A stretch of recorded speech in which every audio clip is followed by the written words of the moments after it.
Hi കൂട്ടുകാരെ, പുതിയൊരു വീഡിയോയിലേക്ക് എല്ലാവർക്കും സ്വാഗതം. അങ്ങനെ പ്രണവിൻ്റെ മുന്നിൽ വെച്ചിട്ട് എല്ലാ സത്യങ്ങളും സി പറഞ്ഞ സത്യങ്ങൾ ആ വീഡിയോ സഹിതം നിധി കാണിച്ചു കൊടുക്കണം കേട്ടോ. ഇത് കാണുന്ന പ്രണവ് ഒരു തരം മരവിച്ചതുപോലെ ആവണം കേട്ടോ. തനിക്കൊരു ഷോക്കേറ്റതുപോലെ താൻ സ്തംഭിച്ചു പോവുകയാണ്. തനിക്കൊന്നും മിണ്ടാനാവുന്നില്ല.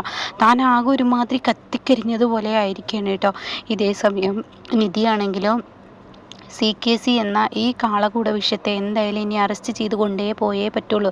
ഇനി ഇയാളെ പോലെയുള്ള വിഷം ചീറ്റുന്ന ജന്മം പുറത്തു പാടില്ല. അതുകൊണ്ട് ഇയാളെ അറസ്റ്റ് ചെയ്യുമെന്ന് പറയാം കേട്ടോ. ആ സമയം സിയെ അറസ്റ്റ് ചെയ്യാൻ ശ്രമിക്കുമ്പോൾ ഉടൻ തന്നെ ഗൗതം തടയാണ്. നിൽക്കവിടെ, മഹേഷ് കൊണ്ടുപോയല്ലേ എന്ന് പറഞ്ഞിട്ട് അവിടെ നിർത്തുന്നുണ്ട് കേട്ടോ. അപ്പോൾ ഈ സമയം സി ആണെങ്കിലോ, എടാ ഗൗതം, ഞാൻ എന്നോട് ഏത് തരത്തിൽ വേണമെങ്കിലും മാപ്പ് പറയാൻ തയ്യാറാണ്. ഞാൻ എന്നോട് മാപ്പ് പറഞ്ഞല്ലോ. തെറ്റെല്ലാവർക്കും പറ്റാം. തെറ്റ് പറ്റിയത് ശരി തന്നെയാണ്. പക്ഷേ നീ എന്നെ ഈ അറസ്റ്റ് ഒഴിവാക്കണം. നിൻ്റെ കൂട്ടുകാരനാണ് ഈ നിൽക്കുന്ന പോലീസുകാരൻ. അതുകൊണ്ട് തന്നെ അയാൾ നീ പറയുന്നത് പോലെ കേസ് വേണ്ടെന്ന് വെക്കും.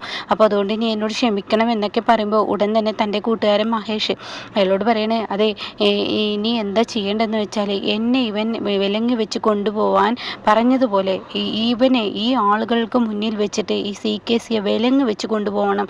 ഇവൻ ചെയ്ത തെറ്റിൻ്റെ കാഠിന്യമെങ്കിൽ മനസ്സിലാക്കുള്ളൂ. ഇവൻ എല്ലാവരെയും ഇവൻ്റെ വിജയത്തിന് വേണ്ടി മാത്രം ഇവൻ ജീവിച്ചിട്ടുള്ളൂ. മറ്റുള്ളവർക്ക് എത്രമാത്രം വേദനയുണ്ട്, വിഷമമുണ്ടെന്ന് ഇവൻ മനസ്സിലാക്കിയിട്ടില്ല.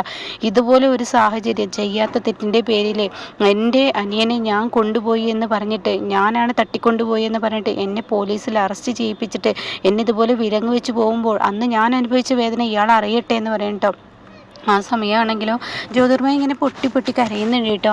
അതേ, എൻ്റെ സി അറസ്റ്റ് ചെയ്യല്ലേ, സിയുടെ പിറന്നാളാണിന്ന്, ഈ കേക്കൊന്ന് കട്ട് ചെയ്തോട്ടെ, എൻ്റെ ഗൗതം ഈ ഒരു അറസ്റ്റ് ഒഴിവാക്കി, നീ പറഞ്ഞാൽ കേൾക്കും എന്നൊക്കെ പറയുമ്പോൾ ആര് പറഞ്ഞാലും ഇനി കേൾക്കില്ല. ഈ അറസ്റ്റ് അനിവാര്യമാണ്, ഇത് ചെയ്യേണ്ടത് തന്നെ, ഇയാളത് അനുഭവിക്കണം. ഇയാൾ പണമുണ്ടെന്ന് കരുതി എന്തും ചെയ്യാന്നുള്ള ഇയാളുടെ ഈ തോന്നൽ അത് ഇന്നത്തോടു കൂടി ഇല്ലാതാക്കണം. അതുകൊണ്ട് മഹേഷ് ഇനി കാത്തു നിൽക്കണ്ട, താൻ അറസ്റ്റ് ചെയ്യുമെന്ന് SP ആവശ്യപ്പെടുകയാണ് കേട്ടോ.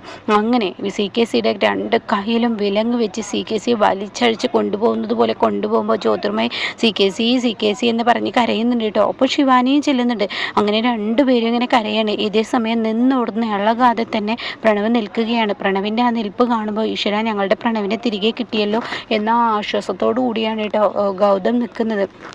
അങ്ങനെ ഗൗതമും നിധിയും ആ ഒരു ഇതോടുകൂടി നിൽക്കുമ്പോൾ ഇപ്പുറത്താണെങ്കിലും സിയും അതുപോലെ തന്നെ പോലീസ് ആളുകളെല്ലാവരും കൂടിയിട്ട് ഒരുമിച്ച് കൊണ്ടുപോകുന്ന ആ ഒരു രംഗമാണ് കേട്ടോ. ഒരുമിച്ച് ഇവരെല്ലാവരും കൂടിയിട്ട് ഇങ്ങനെ പോലീസ് ജീപ്പിലോട്ട് കയറ്റുന്ന ആ ഒരു രംഗമാണ്. അപ്പോൾ സിയെ വെറുതെ വിടണം എന്നൊക്കെ പറഞ്ഞ് കെഞ്ചുന്ന ആ രംഗമാണ്. എൻ്റെ സിയുടെ പിറന്നാളാണ്, ഇന്നത്തെ ദിവസം വെറുതെ വിട് എന്നൊക്കെ പറഞ്ഞ് കെഞ്ചുമ്പോൾ തെറ്റ് ചെയ്തവർക്ക് ശിക്ഷ അനുഭവിക്കേണ്ട അനിവാര്യമാണെന്ന് പറഞ്ഞിട്ട് പോലീസുകാരൻ സിയെ ജീപ്പിൽ കയറ്റി കൊണ്ടുപോകണം കേട്ടോ. അങ്ങനെ ഈ സമയം ഇപ്പുറത്താണെങ്കിലോ പ്രണവിൻ്റെ അടുത്തോട്ട് ഗൗതം ചെല്ലണം. എടാ മോനെ, നിൻ്റെ മുന്നിൽ ഈ സത്യാവസ്ഥ തെളിയിക്കണമെന്ന് എനിക്ക് വളരെ ആഗ്രഹമുണ്ടായിരുന്നു. ഒരിക്കലും ഞാൻ തട്ടിക്കൊണ്ടു പോവുകയെ നിൻ്റെ മേലൊരു നുള്ള് മണ്ണിടാനോ ഒന്നും ഞാൻ ആഗ്രഹിച്ചിട്ടില്ല. എൻ്റെ പൊന്നനിയനാണ്, എൻ്റെ അനിയനെ എനിക്ക് തിരികെ കിട്ടി. ഇപ്പോൾ ഈ ചതിയനായ ഈ ഒരു ജന്മത്തിൻ്റെ ആ ഒരു സ്വഭാവം നീ മനസ്സിലാക്കിയില്ല. അതുകൊണ്ട് എൻ്റെ മോന് വാ, നമുക്ക് പോവാമെന്ന് പറഞ്ഞിട്ട് പ്രണവിനെ ഇങ്ങനെ പിടിക്കുകയാണ് കേട്ടോ ഗൗതം. ആ സമയമാണെങ്കിലോ പ്രണവിനെ പിടിക്കുന്ന സമയം നോക്കിയിട്ടാണ് ഇപ്പുറത്ത് ഇവർ രണ്ടുപേരും കയറി വരുന്നത്. ഇവർ കയറി വരുമ്പോൾ ഇവർക്ക് ഒട്ടും കാണാൻ ഇഷ്ടപ്പെടാത്തൊരു കാഴ്ച. വാ മോനെ, നമുക്ക് പോവാം, ഇനി ഇവിടെ നിൽക്കണ്ട എന്ന് പറഞ്ഞിട്ട് പ്രണവിൻ്റെ കൈകൾ പിടിച്ചു വലിച്ച് ഗൗതം അങ്ങ് കൊണ്ടുപോകുന്ന സമയത്ത് ഇവർ മുന്നിലോട്ട് കടന്നു വരികയാണ് കേട്ടോ. ആ സമയം ഇവരാകെ ഭയന്ന് പോവാണ്. ഈശ്വര, ഇത്രയും നാളും ഈ ഒരു സത്യം മറച്ചു വെച്ചത് ഇവനെ ഞങ്ങളുടെ കസ്റ്റഡിയിൽ നിർത്താനായിരുന്നു. ഇനിയിപ്പോൾ എന്താ ചെയ്യുക എന്നുള്ള ആ ഒരു ടെൻഷൻ വരികയാണ്. ഈശ്വര, ഇവനെ ഇനിയിപ്പോൾ ഗൗതം കൊണ്ടു കഴിഞ്ഞാൽ തീർച്ചയായും ഈ വെർച്വൽ കേസുമായി മുന്നോട്ട് പോകുമ്പോൾ കോടതിയിൽ പ്രണവ് പറയുകയാണ്, എന്നെ തട്ടിക്കൊണ്ടു പോയത് ഈ സിയുടെ ആളുകളാണെന്ന് പ്രണവിൻ്റെ മൊഴിയും കൂടി ആയിക്കഴിഞ്ഞാൽ പിന്നെ എൻ്റെ സി പുറത്ത് കാണില്ല, അത് ഉറപ്പാണ്. ഈശ്വര, ഞാൻ പെട്ടല്ല, എങ്ങനെയെങ്കിലും അവനെ ഇവിടെ പിടിച്ചു നിർത്തണം എന്നൊക്കെ കരുതി ജ്യോതിർമയി ഓടി വരികയാണ് കേട്ടോ. അപ്പോൾ പ്രണവ് ഞാൻ പറയട്ടെ എന്ന് പറഞ്ഞ് ജ്യോതിർമയി കണ്ട് പറയാൻ ഒരുങ്ങുന്ന സമയത്ത് പ്രണവ് കാണാം ഗൗതമിൻ്റെ കൈകൾ ഒരൊറ്റ തട്ടങ്ങ് തട്ടുന്നു കേട്ടോ.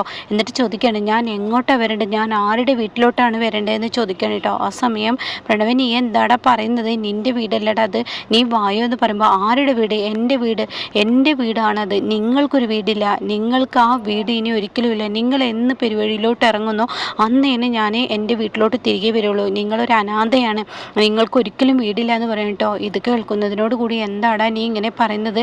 ഞാൻ നിൻ്റെ ഏട്ടനല്ലേ, ഞാൻ അനാഥ തന്നെയാണ്, പക്ഷേ ഞാൻ അങ്ങനെ ഒരിക്കലും നിന്നെ കണ്ടിട്ടില്ല, ഞാൻ ഏട്ടനാണ്, നീ എൻ്റെ അമ്മയുടെ മകൻ തന്നെയാണ് എന്നുള്ള ആ ഒരു വിശ്വാസത്തോടു കൂടിയാണ് നീ ഇനി മേലാൽ ഇങ്ങനെയൊന്നും പറയരുത്, സ്വത്ത് ഞാൻ ഒരിക്കലും ആഗ്രഹിച്ചിട്ടില്ല എന്ന് പറഞ്ഞിട്ട് കരണം നോക്കി ഒന്നങ്ങ് കൊടുക്കണം കേട്ടോ പ്രണവിൻ്റെ. അപ്പോൾ പ്രണവിനെ ഏറെയും വാശിയാവാണ്. അങ്ങനെ പ്രണവിനോട് പറയണേ, നീ വരുമില്ലെന്ന് ഞാൻ നോക്കട്ടെ, പാറു നമ്മുടെ അമ്മ നമ്മളെ കാത്തവിടെ നിൽക്കുകയാണ് നിൻ്റെ വരവിനായി, അതുകൊണ്ട് ഇനി അധികം കിടന്ന് ചിലക്കാതെ നീ എൻ്റെ കൂടെ വാ എന്ന് പറഞ്ഞിട്ട് പിടിച്ചു വലിച്ച് കൊണ്ടുപോകുന്ന സമയത്ത് ഉടൻ തന്നെ പറയാണ്, ഇല്ല ഞാൻ വരില്ല എന്ന് പറയട്ടോ. അങ്ങനെ വീണ്ടും ഗൗതം പിടിച്ചു വലിച്ച് കൊണ്ടുപോകുമ്പോൾ ഇവർക്ക് രണ്ടുപേർക്കും ആശ്വാസമാവാണ്, അതായത് ശിവാനിക്കും ജ്യോതിർമയ്ക്കും കൂട്ടാം. അപ്പോൾ അവർ രണ്ടാളും ആശ്വാസത്തോടു കൂടി നിൽക്കുകയാണ്. അങ്ങനെ അവർ തടയാൻ ശ്രമിക്കുകയാണ്. ഇതേ സമയം എത്ര വലിച്ചിട്ടും പ്രണവ് ഓരോന്ന് വിളിച്ചു പറയാമെന്ന് കാണുമ്പോൾ ഗൗതമിൻ്റെ കൈകൾ അങ്ങ് അടർത്തി മാറ്റുകയാണ് നിധി. എന്തിനാ ഗൗതം ഇത്ര കഷ്ടപ്പെട്ട് ഇവനെ പോലെയുള്ളവനെ കൊണ്ടുപോകുന്നത്? അവന് നമ്മൾ എന്ത് പറഞ്ഞാലും അവന് വിശ്വാസമല്ല, സ്വന്തം ഏട്ടനെയും ഏട്ടത്തെയും ഇപ്പോൾ ഇന്ന് അവൻ ശത്രുവിനെ പോലെയാണ് കാണുന്നത്. അവനാ വീട് സ്വന്തമാക്കൂ എന്നുള്ള ആഗ്രഹം മാത്രമേ ഉള്ളൂ. അതുകൊണ്ട് ഇവനെ നീ വലിച്ചഴിച്ച് കൊണ്ടുപോകണ്ട, ഇവന് സ്വയം ബോധത്തിൽ ഇവന് തിരിച്ചു വരട്ടെ. ഇവനിപ്പോൾ നമ്മൾ രണ്ടുപേരും കഷ്ടപ്പെട്ട് നമ്മുടെ പാർവതിയുടെ അടുത്തോട്ട് എത്തിച്ചെങ്കിൽ ഇവന് അതേപോലെ ഇങ്ങോട്ടേക്ക് വരും. അതിൽ നിന്നല്ല ഇവന് തോന്നട്ടെ നമുക്ക് പോകാമെന്ന് പറയട്ടോ. ആ സമയം ശിവാനി പറയണേ, എൻ്റെ പ്രണവിനെ തൊട്ടാലുണ്ടല്ലോ എൻ്റെ സ്വഭാവം അങ്ങ് മാറും എന്ന് പറയട്ടോ. അപ്പോൾ ഇതേ സമയം പ്രണവിൻ്റെ മുന്നിലോട്ട് ശിവാനി നിൽക്കുമ്പോൾ ഗൗതം പറയണേ, എടി നിനക്കാണ് ആദ്യം കരണം നോക്കി ഒന്ന് തരേണ്ടത്, ഇവൻ്റെ ഞാൻ കൊടുത്തു, ഇനി നിനക്കാണ് ഞാൻ തരേണ്ടത്, മാറി നിന്നോ, ഞാനും എൻ്റെ അനിയനും കൂടി ഉള്ള പ്രശ്നത്തിൽ നീ ഇടപെടേണ്ട. അപ്പോഴേക്കും ഇവിടെ പ്രണവ് പറയണേ, ആരെയും നിങ്ങൾ എൻ്റെ അനിയനൊന്നല്ല, ഞാൻ നിങ്ങളുടെ അനിയനൊന്നല്ല, എൻ്റെ അമ്മക്ക് ആകെ ഒരു മകനേ ഉള്ളൂ, അത് ഞാൻ തന്നെയാണ് എന്ന് പറയാൻ കേട്ടോ. അങ്ങനെ നിധി ആണെങ്കിൽ ഈ വാക്കുകളൊക്കെ കേട്ടിട്ട് എന്ത് പറഞ്ഞിട്ടെന്താ, അവനോട് പറഞ്ഞിട്ട് കാര്യമില്ല, നമുക്ക് പോവാന്ന് പറഞ്ഞിട്ട് അവിടെ നിന്ന് ഇറങ്ങി പോവാണ് കേട്ടോ. ഇതേ സമയം ഇവർക്ക് രണ്ടുപേർക്കും സന്തോഷമാണ്. സി കെ സിയെ പിടിച്ചു കൊണ്ടുപോയെങ്കിലും കൂടി പ്രണവ് ഒരിക്കലും കൈവിട്ട് പോയരുതെന്നുള്ള ആ ഒരു ചിന്താഗതിയാണ് ജ്യോതിർമയ്ക്ക്. അപ്പോൾ ജ്യോതിർമയ്ക്കാണെങ്കിൽ പ്രണവ് അവിടെ നിന്നപ്പോൾ പറയാൻ വാക്കുകളില്ല കേട്ടോ. പിന്നീടാണെങ്കിലോ ഇപ്പുറത്ത് തനിക്ക് സന്തോഷം കൊണ്ട് എന്താണ് അവിടെ പറയേണ്ടതെന്ന് അറിയാതെ അത്രയും സന്തോഷം കൊണ്ട് മുറ്റത്ത് ചെന്ന് നിൽക്കുകയാണ് ഗൗതം കേട്ടോ. ആ സമയം നിധി അങ്ങോട്ടേക്ക് കടന്നു വരികയാണ്. അപ്പോൾ നിധി ചോദിക്കുകയാണ്, എന്താ ഗൗതം ഇങ്ങനെ പുഞ്ചിരിയോട് കൂടി ആലോചിക്കുന്നത്? എന്നാലും എൻ്റെ നിധി, നീ ഇങ്ങനെ ഒരു വെല്ലുവിളി നടത്തും ഒന്നും ഞാൻ ഒരിക്കലും പ്രതീക്ഷിച്ചില്ല. അയാളുടെ വെഡ്ഡിങ്ങിൻ്റെ അന്ന് എന്നെ അയാൾ അങ്ങനെയൊക്കെ പറഞ്ഞപ്പോൾ അയാൾക്ക് ഇത്രയും വലിയ ശിക്ഷ കൊടുക്കുന്നു ഞാൻ ഒരിക്കലും പ്രതീക്ഷിച്ചില്ല. എന്നാലും നീ ഒരു പുലിക്കുട്ടി തന്നെയാണ്, നിന്നോട് പറയാതിരിക്കാൻ വയ്യ. ഇങ്ങനെ ഒരു ഭാര്യയെ കിട്ടിയാൽ ഞാൻ എന്താണ് പറയേണ്ടത് എനിക്കറിയില്ല. നിന്നെക്കൊണ്ട് എനിക്ക് അഭിമാനം, അതിലും വലിയൊരു വാക്കുണ്ടെങ്കിൽ അതാണ്. നീ അത്രയും നല്ലൊരു ഭാര്യയാണ്. ഒരു ഭർത്താവിനെ ഒരു വാക്ക് പറഞ്ഞതിൽ അതേ ദിവസം തന്നെ അയാൾക്കൊരു പിറന്നാൾ ദിവസം വരുമ്പോഴേക്കും അയാൾക്ക് തിരിച്ചടി കൊടുത്താൽ നിന്നോട് എന്താ ഞാൻ പറയേണ്ടത് എന്നൊക്കെ ഇങ്ങനെ പറയണം കേട്ടോ. അപ്പോൾ ഈ സമയം ഇപ്പുറത്താണെങ്കിലോ പ്രണവ് പെട്ടിയൊക്കെ കെട്ടി അവിടെ നിന്ന് പോവാൻ ശ്രമിക്കുകയാണ്. അപ്പോൾ ഉടൻ തന്നെ പ്രണവ് പോകുമ്പോൾ ശിവാനി ചോദിക്കുകയാണ്, എന്തിനാ നമ്മൾ ഇവിടെ നിന്ന് പോകുന്നത്? എടി മണ്ടി, നിനക്ക് ഇത്രയും കാലമായിട്ട് ഇവരുടെ മുഖം കണ്ടില്ലേ? ഇവർ എന്നെ എന്തെല്ലാം തരത്തിലാണ് പീഡിപ്പിച്ചിരിക്കുന്നത് നിനക്കറിയോ? എന്നെ കെട്ടിയിട്ട് എന്തെല്ലാം തരത്തിൽ CKCയും ജ്യോതിർമയി, എന്നിട്ട് അവരുടെ വീട്ടിൽ തന്നെ നമുക്ക് നിൽക്കാൻ നാണവും മാനവും വല്ലതും ഉണ്ടെങ്കിൽ ആരെങ്കിലും ഇവിടെ നിൽക്കുമോ? നിനക്ക് നാണമാനം ഇല്ലാത്തത് കൊണ്ടാണ് ഇവരുടെ കൂടെ നമ്മൾ നിന്നത്, അത് നിൽക്കാൻ പാടില്ലായിരുന്നു, പോണം ഇപ്പോൾ ഈ നിമിഷം ഇവിടെ നിന്ന് ഇറങ്ങുക എന്നൊക്കെ ഇങ്ങനെ പറയാൻ കേട്ടോ. അപ്പോൾ ഈ സമയം ശിവാനി പറയാം, എങ്ങോട്ട്? നമുക്ക് പോവാം, ഇനി നമുക്ക് ഇവിടെ നിൽക്കണ്ട, ഇവരുടെ വീട്ടിൽ നിൽക്കണ്ട. എൻ്റെ പ്രണവ്, നമുക്ക് പോകാൻ ഒരു വീടുണ്ടോ? തൻ്റെ വീട്ടിലോട്ട് തനിക്ക് കയറി ചെല്ലാൻ പറ്റുമോ? അവിടെ ഒരുത്തൻ സ്വന്തം വീടാണെന്ന് പറഞ്ഞ് എല്ലാം തട്ടിയെടുക്കാനുള്ള ആ ഒരു ശ്രമത്തിലാണ്. പിന്നെ നമുക്കൊരു വീടുണ്ടോ? പിന്നെ നമ്മൾ എങ്ങോട്ടാണ് പോകുന്നത്? എന്തറിഞ്ഞിട്ടാണ് നീ സംസാരിക്കുന്നത് എന്നൊക്കെ പറഞ്ഞിട്ട് പ്രണവിൻ്റെ മുന്നിൽ ശിവാനി സംസാരിക്കുകയാണ് കേട്ടോ. ഇതേ സമയം നിർമ്മലയാണ് കാണിക്കുന്നത്. നിർമ്മല തൻ്റെ മകൻ്റെ അവസ്ഥ അറിയാൻ വേണ്ടിയിട്ട് നിർമ്മല പെട്ടെന്ന് വിളിച്ചു നോക്കുകയാണ്. അങ്ങനെ ഈ സമയം ഗൗതം ഫോൺ എടുക്കണം, നിർമ്മല ആൻറ്റിയാണെന്ന് പറയാണ്. അപ്പോൾ ഉടൻ തന്നെ ആ അമ്മയാണെന്ന് പറഞ്ഞിട്ട് ഫോൺ എടുക്കുന്നുണ്ട് കേട്ടോ. എന്തായി മോനെ, എന്തായി ആ വൃത്തികെട്ടവൻ്റെ അവസ്ഥ? ആ വൃത്തികെട്ടവനെ പോലീസ് അറസ്റ്റ് ചെയ്തോ?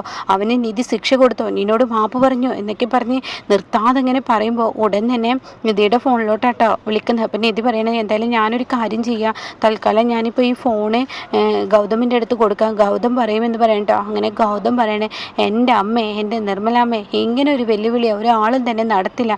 നമ്മുടെ നിധി, എൻ്റെ നിധി എന്നെ ഇങ്ങനെ ഒരു വാക്ക് പറഞ്ഞതിൽ ആ CKCയെ കൊണ്ട് തന്നെ മാപ്പും പറയിപ്പിച്ചു എന്നെ ആ വീട്ടിലോട്ട് വിളിച്ചു വരുത്തുകയോ അതിന് പുറമെ അവൾ വലിയൊരു ശിക്ഷ CKCയുടെ കയ്യിൽ എന്നെ വിലങ്ങ് വെച്ച് കൊണ്ടുപോയതുപോലെ തന്നെ അങ്ങനെ ഒരു ശിക്ഷയും കൊടുത്തു എന്നൊക്കെ ഇങ്ങനെ പറയുന്നു കേട്ടോ.